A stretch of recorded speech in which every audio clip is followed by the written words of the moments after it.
বিষয়টা ইসলামিক নিদর্শন করছে, তারা সূরার সাথে তুলনা করে আসছে।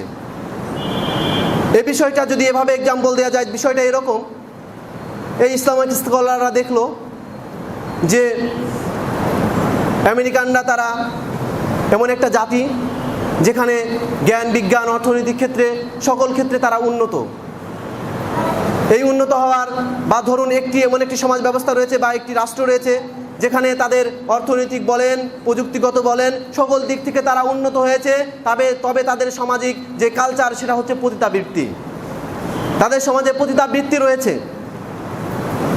এই যারা ইসলামের নামে যারা গণতন্ত্রকে হালাল বলে গণতন্ত্রের সাথে সামিল হয়েছে এবং গণতন্ত্রকে যারা ইসলাম বলে দাবি করছে, এ সকল মানুষদের দাবি এইরকম হবে ওই পর্যায়ে, যেমন ধরুন সেই সমাজ ব্যবস্থায় যখন তারা সকল দিক থেকে উন্নত, তবে তাদের চালিকা শক্তি হচ্ছে পতিতাবৃত্তি। সুতরাং আমাদেরকেও তো তাদের সমান হতে হবে, তারা উন্নত হয়েছে পতিতাবৃত্তির হিসেবে। সুতরাং আমাদেরকে বের করতে হবে আমাদের ইসলামে এমন কোনো বিধান আছে কিনা।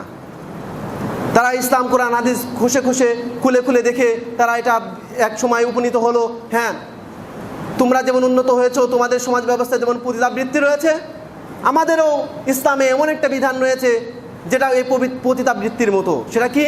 সেটা হচ্ছে বিবাহ, সেটা হচ্ছে নিকাহ।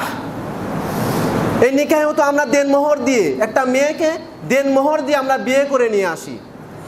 আমরা একটা মেয়েকে দেনমোহর দিয়ে বিবাহ করে নিয়ে আসি। পতিতাবৃত্তিও ওই রকমের প্রায়, যে টাকার বিনিময়ে তাদের সাথে মেলামেশা করা।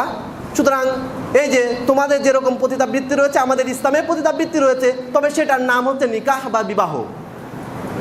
ঠিক সেই রকমভাবে আজকে যখন তারা গণতন্ত্র চর্চা করছে, মানুষের কাছে গণতান্ত্রিক ব্যবস্থা যখন তাদের কাছে ঢুকিয়ে দিচ্ছে, আর আজকে আমাদের এক প্রকারের এই মুসলমানেরা, যারা নামধারী মুসলমানেরা, যারাও এই গণতন্ত্র কিভাবে ইসলামাইজেশন করা যায়, ইসলামকে কিভাবে, গণতন্ত্র কিভাবে ইসলামিক একটা জীবন ব্যবস্থা হিসেবে আনয়ন করা যায়, এর জন্য তারা সেই পন্থা অবলম্বন করছে। তারাও বলছে হ্যাঁ ইসলামিক গণতন্ত্র রয়েছে, সেটা হচ্ছে শূরা পদ্ধতি বা ইসলামিক গণতন্ত্র রয়েছে।